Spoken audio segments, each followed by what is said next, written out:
İnsanlar korkar ama çiftliğin varsa ve bahçelerin varsa kesinlikle bakarım insanlara. Fırsatını buldu mu kaçar gider, köpekler öyle değil. Sizi 10 sene görmesin, 10. senede sizi tanır.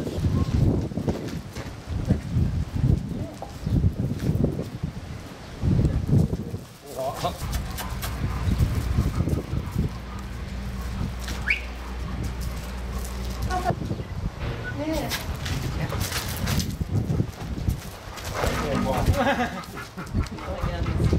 Gel. Aslında bizim saatlerimizi alan çok ciddi yani bir yerler. Ne yapma? Gel. Gel buraya gel. Şimdi bulan mı acaba? Çevre bölgelerden bile bize gelir. Siirt'ten, Yesre'den, Gel buraya. Mardin'den, Gel. Batman'dan. Azin yanında durma. Gel Bize buraya. gelir mağduriyet için.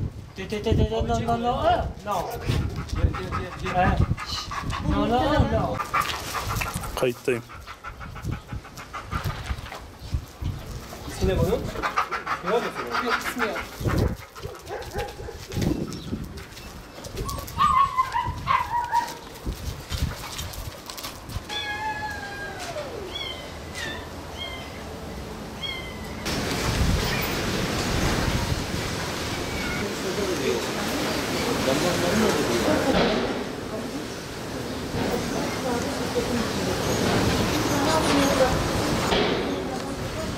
Bir gözü yok.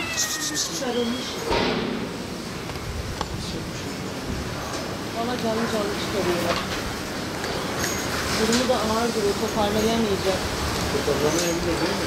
Tabii çok zayıf. Bir tane daha gözü çıkan var.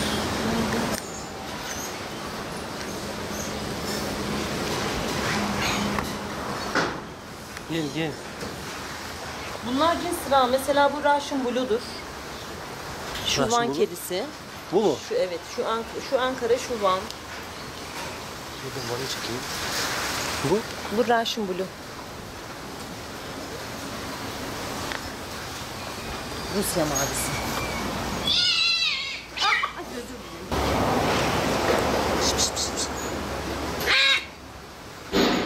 Tam beladır kuşum ya.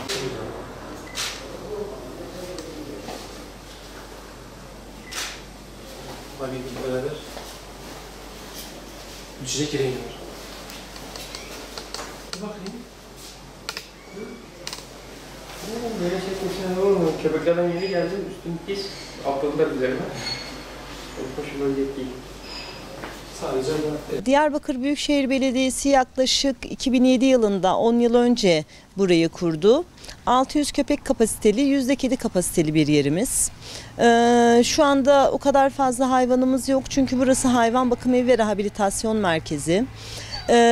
3 tane aracımız var, bir tane de 7/24 hizmet veren ambulansımız var. Ambulansa 7/24 ulaşabilirler. 153 nolu telefondan istedikleri zaman ulaşabilirler. Fakat ambulansa kazalı, yaralı ve hasta hayvanlar açısından ulaşsınlar lütfen. Çünkü bazen yaz ayları geliyor, hayvanlar dışarıda uzanıyor. Bizi arayıp hayvan hasta diyor, gidiyoruz, yok gayet sağlıklı. Ambulans hattını meşgul ederken lütfen bu konuya halkımız dikkat ederse çok iyi olur. Çünkü ambulans hattı ciddi meşgul oluyor ve gerçekten ihtiyacı olan hayvanlara ulaşma hızımızı düşürüyor. Çünkü sadece bir aracımız var ve bu araç tüm Diyarbakır'a, ilçelere, mahallelere ve köylere hizmet veriyor. Bu konuda duyarlı olursak çok iyi olur. Günlük burada yaptığımız en büyük hizmetlerden biri kısırlaştırma faaliyetlerini yürütmek. Çok ciddi kısırlaştırma faaliyeti yürütüyoruz. Bu hızla 5 yılda bu şekilde kısırlaştırma faaliyeti devam ederse dışarıda sokak hayvanı denen bir problemimiz kalmayacak. Çünkü onların üremelerini kontrol altına alıyoruz. Bir hayvanda 6 yılda 6.000 tane canlı yürüyor. Onun yavrusu ve her batında 2 aylık gibi kısa gebelik süreleri var. Ve bu 2 aylık kısa sürede 8-10 tane yavru yapıyor. 5 ay sonra o yavrular doğuruyor ve 6 yılda 6.000 taneye ulaşıyor. Biz de tabii ki hayvanların doğal koşullarına müdahale etmek istemeyiz. Belki kısırlaştırmayı istemezler ama onlar için bir doğal çevre bırakmadık. Her tarafta binalar, siteler barındırdığımız için, yaptığımız için onlar için beslenme alanı ve uygun yerler oluşturmadığımızdan dolayı verebileceğimiz en büyük hizmettir kısırlaştırma. Kısırlaştırma aynı zamanda hayvanların agresif etkisini azaltır. Çünkü bir hayvanın bir insana ya da diğer canlıya saldırmasında amaçlar vardır. Nelerdir bunlar? Erkekse dişisini korumak, dişi ise yavrularını korumak ve hormonal sistemin, siklusun arttığı dönemlerde saldırı sayısı artar. Bunları kısırlaştırınca aynı zamanda da rehabilite etmiş oluyoruz. Bunların saldırı oranını da azaltmış oluyoruz aynı zamanda. Kısırlaştırma faaliyeti yaparken aşılama faaliyeti de yapıyoruz. Zoonoz hastalıklar dediğimiz hayvandan insana, insandan hayvana geçen hastalıklarla mücadele ediyoruz. Özellikle parazit ve kuduz aşılamalarını çok ciddi yapıyoruz. Yıllık yaklaşık 2000 ila 5000 arası çok ciddi kuduz ve parazit aşısı yapınca bu hastalıkların da önüne geçmiş oluyoruz. Aynı zamanda burası rehabilitasyon merkezi. Sadece ve sadece elimizden geldiğince hasta hayvanlara müdahale ediyoruz. Burası bir barınak değil.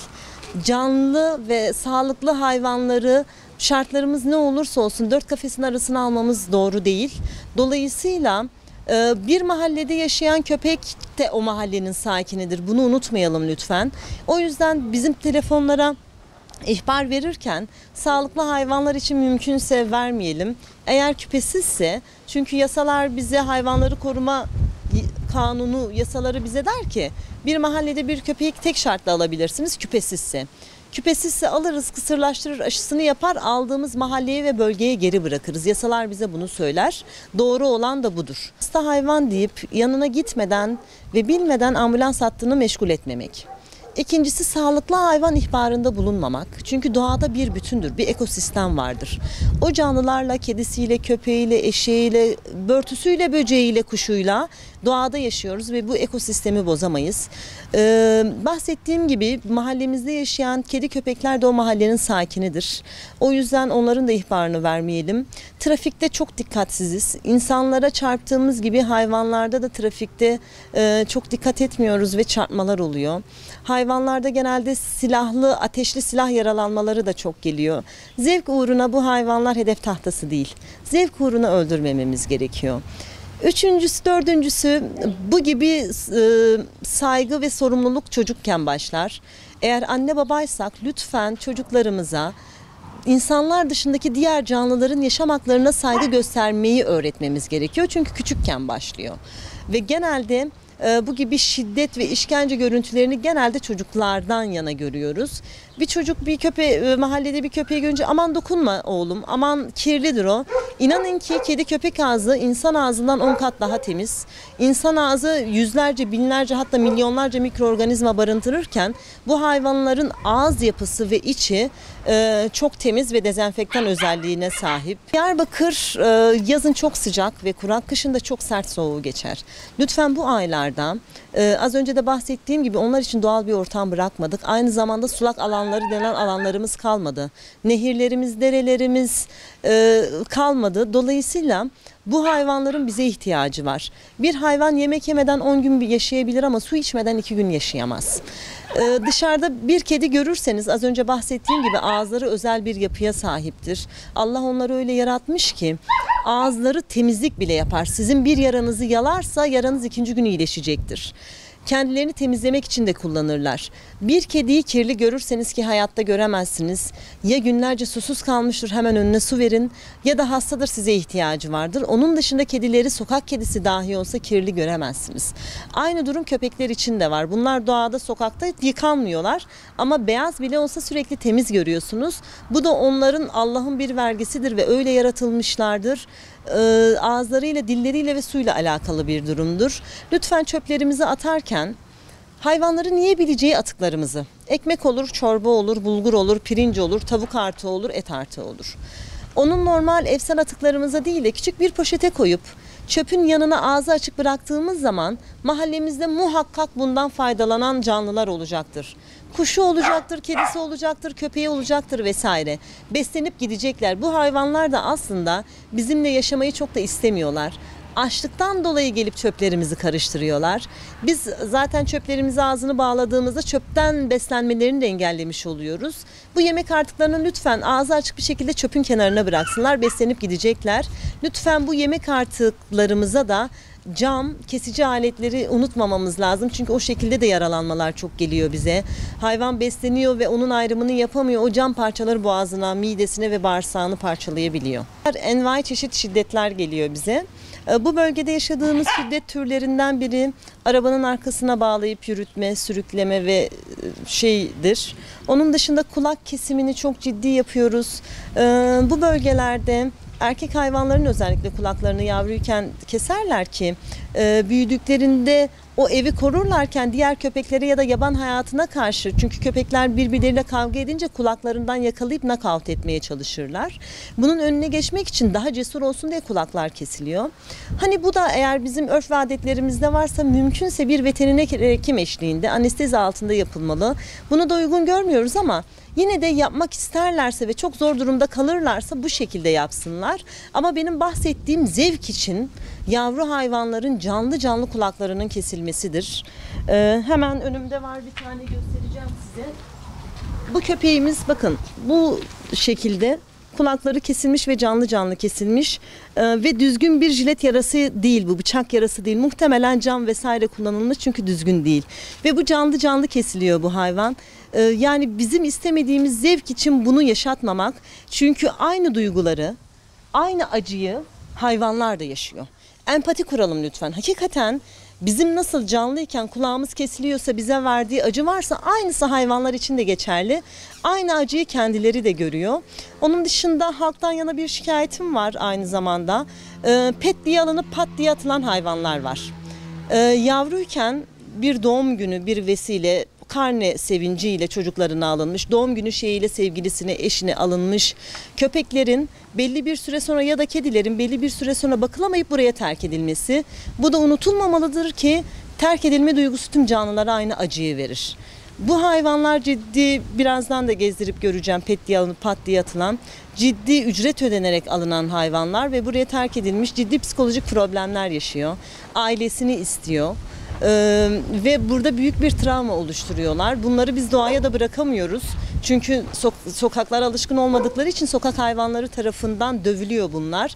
Ömür boyu ya da yeni bir aile bulana kadar burada kalıyorlar. Ona da dikkat edelim. Yasalar hayvanlara işkence, herhangi bir suistimal ağır cezada değil de kabahatler kanununda yer alıyor. Bir hayvana yaptığınız işkenceyle sadece para cezası alıyorsunuz ve bunu da taksitlendirebiliyorsunuz. Taksitlendirerek parasını ödediğiniz tüm hayvanlara işkence yapabilirsiniz. Ve bu da unutulmamalıdır ki hayvanlara yapılan işkence insanlara yapılacak işkencenin ya da suistimallerin bir adım öncesidir. Onun bir adım sonrası kesinlikle ve kesinlikle hayvanların ağzı ve dili yok, dilsiz canlılar. Bir sonraki adım çocuklar olacaktır. Onlar da çok fazla kendilerini ifade edemeyenler. Bir sonrası kadınlar olacaktır ve bir sonrası artık haddini aşacaktır. Bu göz önünde bulundurularak ağır ceza kapsamına girip ciddi şekilde caydırıcı ceza almalarını sağlamamız gerekiyor bu insanların. Yani hayvandır diye çok basite alınmamalı. Kesinlikle insanlara yapılacak işkencenin bir adım öncesidir. Çok ciddi satın alma sahiplen sloganımız var bizim. Sahiplenmemiz gerekiyor. Eğer bir hayvan bakmak istersek kedi olur, köpek olur. Lütfen öncelikle bulunduğunuz bölgedeki barınaklara gidin. O canlıların size ihtiyaçları var. Sahiplendirme, çok hassas davranıyoruz sahiplendirmelerde. Çocuk Esirgeme Kurumu'ndan çocuk sahipleniyormuşsunuz gibi hassasiyet gösteriyoruz. 18 yaşında olmanız yeterli ve beğendiğiniz ırkın çevre koşullarınıza ve ailenize uygun olması gerekiyor. Herhangi bir ücret alınmıyor, aşısı yapılıp kısırlaştırmasını yapılıp aileye teslim edebiliyoruz. Fakat ailede ondan sonra takip ediyoruz. Uygun mudur? Uygun bakılıyor mu? Uygun besleniyor mu? Eğer karşılıklı sözleşme imzalıyoruz, çünkü sözleşme karşılığında veriyoruz. Bu şartlar yerine getirilmediği zaman el koyma yetkimiz vardır. O hayvana el koyuyoruz.